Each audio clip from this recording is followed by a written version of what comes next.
Hello, good morning, welcome back to my channel. আশা করি তোমরা সবাই ভালো আছো, আমিও ভালো আছি। তো আজকে একটা ঝকঝকে দিন শুরু হয়ে গেছে, আমি আমার ঝকঝকে ব্লগও শুরু করে দিয়েছি। তো সকালের কাজ অনেকটাই এগিয়ে গেছে। তো আজকে সারাদিন যা কিছু করবো সব কিছুই তোমাদের সাথে শেয়ার করব। তো দেখতে থাকো আমার ভিডিওটা। আজকে ব্রেকফাস্টে বানাচ্ছি এই যে কুমড়ো আর আলু কাটা আছে, এখানে ধুয়ে রাখা আছে, আর বাদামটা ভাজতে দিয়ে দিচ্ছি।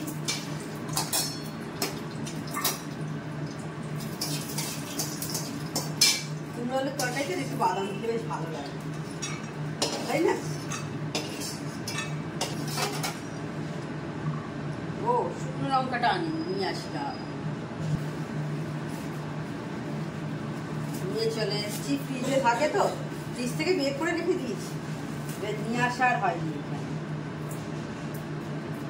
দিয়ে দিলাম শুকনো লঙ্কা আর 5 ফোড়ন দেখছি অল্পই আছে, ঢালতে হবে, অল্পই আছে, একদমই অল্প। ফোড়নটা হয়ে যাক, তারপর দিয়ে দেবো হচ্ছে এইখানে আলু আর কুমড়োটা। আর এইদিকে দেখো আমি ভিডিও দেখছি আর একটা আইডি দিয়ে, সিপ অফ লাইফ উইথ কৈরাম, সবাই নিশ্চয়ই চেনো। দেখো এখানে ভিডিও দেখছি ওর, আর এদিকে আমি কাজটা করছি।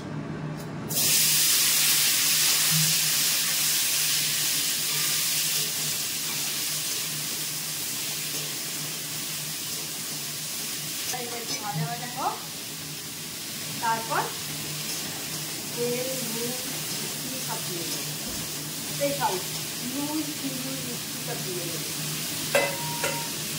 আলু আর কুমড়োটাকে ভেজে নিয়েছি অল্প করে।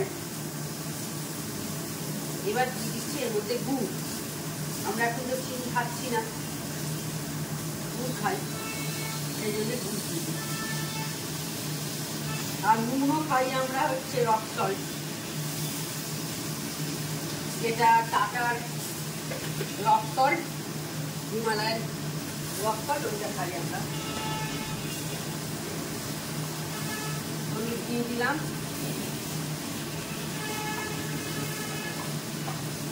আর একটু লঙ্কা দিয়ে এবার কষাবো। এটা বসিয়ে নিয়েই রুটি করে নেব।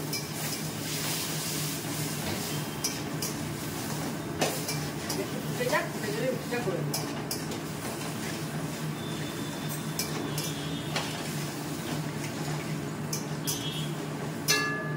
ও, বাদামটা দিতে হবে, ভুলে গেছি।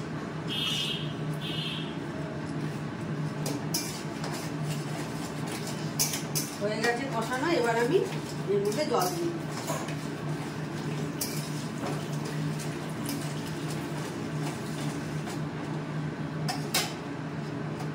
আর এই যে দেখো রিসার বার্থডে সেলিব্রেশন হচ্ছে, চালিয়েছিলাম তখন, এখনো চলছে। আচ্ছা, রিসার বার্থডে সেলিব্রেশন। রুটিটা এবার সেঁকে দিচ্ছি, আর এখানে বাসনগুলো, কড়াটা ক্লিন করে দেবো।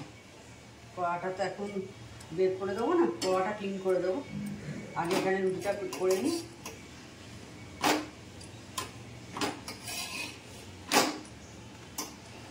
এখন প্রায় 10টার কাছাকাছি হলো।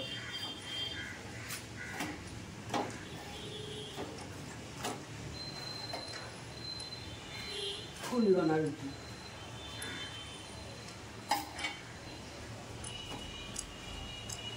আমি চুলে হেনা করব, সেই জন্য আমি কি প্রসেসে কি কি জিনিস দিই হেনাতে একটু তোমাদের সাথে শেয়ার করছি। আর হেনা করার পর আমি কি করি সেটাও আমি অবশ্যই তোমাদের বলে দেবো।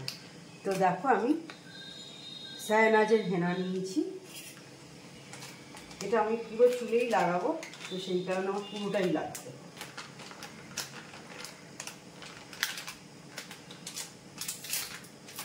যার যেরকম সায়ানাজের জায়গায় কেউ অন্য কিছু হাবি বা যার যেরকম ইচ্ছে সেরকম নিতে পারো, অসুবিধা কিছু নেই। আর হেনা করার পর কি করতে হবে সেটাও আমি বলে দেবো। চুলটা যাতে সফট থাকবে সেটাও আমি এই ভিডিওতেই তোমাদের বলে দেবো। হাতে একটু বেশি ছিল,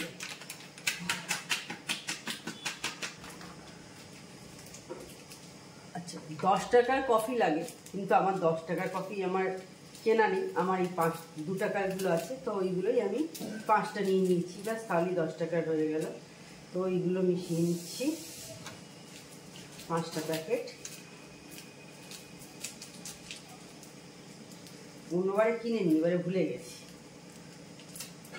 বাড়িতে আছে, হয়ে গেল।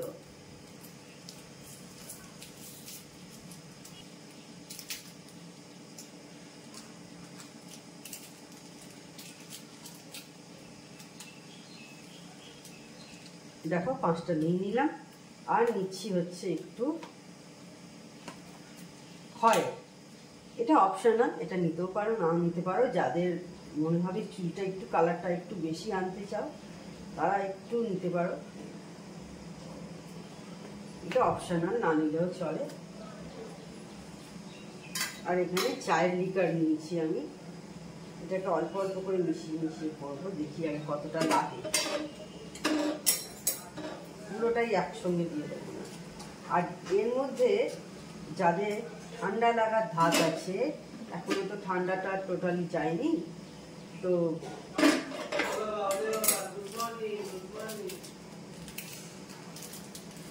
যাদের ঠান্ডা লাগার ধাত আছে, এখনো ঠান্ডাটা তো পুরো যায়নি, তো তারা একটা লবঙ্গ মিশিয়ে নেবে। লবঙ্গ মিশালে আর ঠান্ডাটা লাগে না।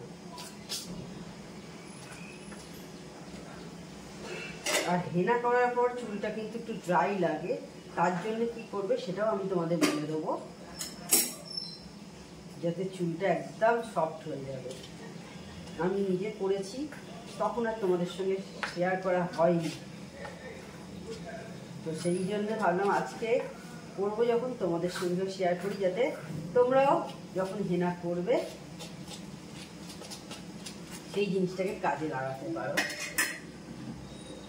দেখো আমি তো ডেইলি ব্লগ করি, তো ডেইলি ব্লগেরই হচ্ছে এইটাই যে যা যা করি সেগুলো তোমাদের সাথে শেয়ার করব। বেশ, আমি আর এতে চাপ এটা দিচ্ছি না, চা পাতার জলটা আর বেশি দিচ্ছি না, কারণ এটা ডিম দেবো একটা। এটাকে এবার আধ ঘন্টার জন্যে রেখে দেবো, কেউ ওভারনাইটও রাখতে পারো, কোনো অসুবিধা হয় না, ওভারনাইটও রাখা যায়। আর দেখো আমি একটা ডিম দিয়ে দিচ্ছি। হেনাতে ডিম দিলে কিন্তু একটু আঁশটে গন্ধ হয় না, মানে আমার প্রচুর আঁশটে গন্ধ লাগে, আমি নিজে বলছি, কারণ হেনার একটা এতটাই উগ্র গন্ধ থাকে না, এতটাই গন্ধটা স্মেলটা বেশি থাকে, যাতে কোনো গন্ধ কিন্তু চুলে ছাড়ে না। আমি নিজে দেখেছি, সেই কারণেই বললাম। অনেকে এটাতে পুষ্টিও হলো চুলে, ডিমে সবাই জানো প্রচুর পরিমাণে পুষ্টি থাকে, আমরা সবসময় লাগাতে পারি না, তো এইভাবে লাগিয়ে নেবে, চুলের মানে উপকারিতাও হবে, আবার দুদিক থেকে হেনা লাগালেও চুলের একটা উপকারিতা হয়, আর ডিমেতেও তাই চুলে একটা উপকারিতা আছে। তো এইভাবে লাগিয়ে নেবে, দেখবে চুলটা দারুণ হবে। এরপরেও কি করতে হবে আরও তোমাদের জানিয়ে দেবো। এটাকে এবার রেখে দেবো আধ ঘন্টা পর, মিনিমাম আধ ঘন্টা রাখতে হবে, ওভারনাইটও রাখতে পারবো। ব্যাস, আমি আধ ঘন্টা মতো রাখবো, রেখে লাগিয়ে নেবো, রেখে চুলে অ্যাপ্লাই করে নেবো। তো আমার স্নান করা হয়ে গেছে, আমি আজকে হেনা অ্যাপ্লাই করেছিলাম, সকালে তোমাদের দেখালাম আমি কিভাবে হেনাটা লাগাবো, তো কী কী জিনিস দিয়ে আর কি, তো সেইগুলো লাগিয়েছি, ডিম দিয়েছিলাম। তো দেখো চুলে কিন্তু আমার একটু কোনো স্মেল আসছে না, একটু কোনো আষ্টে গন্ধ নেই। আমার কিন্তু একটা আষ্টে গন্ধ, একটা মানে চরম ব্যাপার আছে, কিন্তু তাতেও কিন্তু আমার কোনো আষ্টে গন্ধ লাগছে না। হেনার একটা না এতটাই উগ্র গন্ধ থাকে, যার জন্য তুমি ডিম দিলেও কোনো আষ্টে গন্ধ থাকবে না। তো এইভাবে অ্যাপ্লাই করো, চুলে কিন্তু ভীষণ পুষ্টিকর হয় হেনা, তোমার ডিমটা আর কি। আর হেনার মধ্যেও তো বিভিন্ন গুণাগুণ আছেই। অনেক সময় না হেনা চুল ড্রাই করে, তো চুল ডিম দিলে তোমার স্মুথ হয়ে যাবে, চুলটা পুষ্টি হয়ে যাবে। তো এরপর আর কি করবে, আরও এই যে হেনা লাগালে চুলটা যে ড্রাই হয়ে গেল, আরও চুলটা যাতে সফট হয়, সেটার জন্য আজকে ভিডিওটা দেখতে থাকো, তো আমার মনে হয় তোমাদের খুব উপকার হবে কিন্তু। এখন কটা বাজে, প্রায় বোধহয় 2:30 কাছাকাছি হয়ে গেল। বেশ অনেকক্ষণই রাখতে হয় তো, হেনাটা করে প্রায় 2 ঘন্টার ওপর ছিলাম, যার জন্য আজকে একটু দেরি হয়ে গেছে। তো ঝর্ণাদি রান্না করছে, রান্না হয়ে গেলে তারপর খেতে বসে যাব। তো চলে এসেছি মেয়ে স্মুদি বানাতে।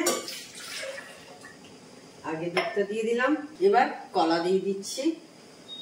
আর রাতে আমি চুলে ভালো করে একটু নারকেল তেল অ্যাপ্লাই করে নেবো, তাহলে কালকে সকালে যখন আমি হেয়ার ওয়াশ করবো চুলটা এখন যা সফট আছে এর চেয়ে অনেক বেশি সফট হয়ে যাবে। কারণ হেনা লাগানোর পর কিন্তু চুলটা ড্রাই হয়, তো সেই কারণে একটু যেদিন হেনা করবে সেই দিন রাত্রিরে একটু যে যে তেলটা ইউজ করতে পছন্দ করো, সে না সর্ষের তেলটা করবে না, বাকি যে কোনো তেল যার আছে, নারকেল তেল, কেউ যদি অনিয়ন অয়েল ইউজ করো তো সেটা করে নেবে। যার বাড়িতে যে তেল অ্যাভেলেবেল আছে সেই অয়েলটা ভালো করে পুরো চুলে অ্যাপ্লাই করে শুয়ে পড়বে।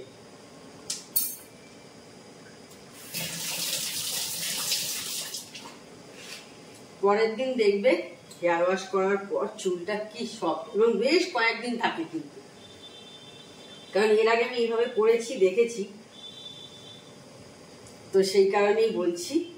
আমি কলা দিলাম, তারপর খেজুর দিচ্ছি, ওটস দিলাম, হ্যাঁ ওটস দিয়েছি কলার পর, তারপর খেজুর দিলাম, আর একটু পিনাট বাটার ছিল, পিনাট বাটার দিলাম। এইভাবে স্মুদি বানিয়েও খেতে পারো বাড়িতে, বাচ্চাদেরও দিতে পারো। তো যাই হোক, যেটা বলছিলাম, তো পরের দিন দেখবে হেয়ার ওয়াশ করার পর চুলটা কিন্তু দারুণ সফট হয়ে যায়। আমি নিজে করি, সেই জন্য বলছি, তোমরা করে তারপর আমাকে জানাবে, দেখবে দারুণ থাকে চুলটা, বেশ কয়েকদিন খুব সফট থাকে। আমার চুলটা একটু ড্রাই, তো সেই কারণেই বলছি, তো তোমরাও করে দেখো, আমার মনে হয় তোমাদের খুব ভালো লাগবে। সন্ধ্যাবেলা দেখো মা এসছে, মুড়ি খাওয়া হবে, মুড়ি, বাদাম আর কড়াইশুঁটি, হ্যাঁ কড়াইশুঁটি দিয়ে সব খাওয়া হবে।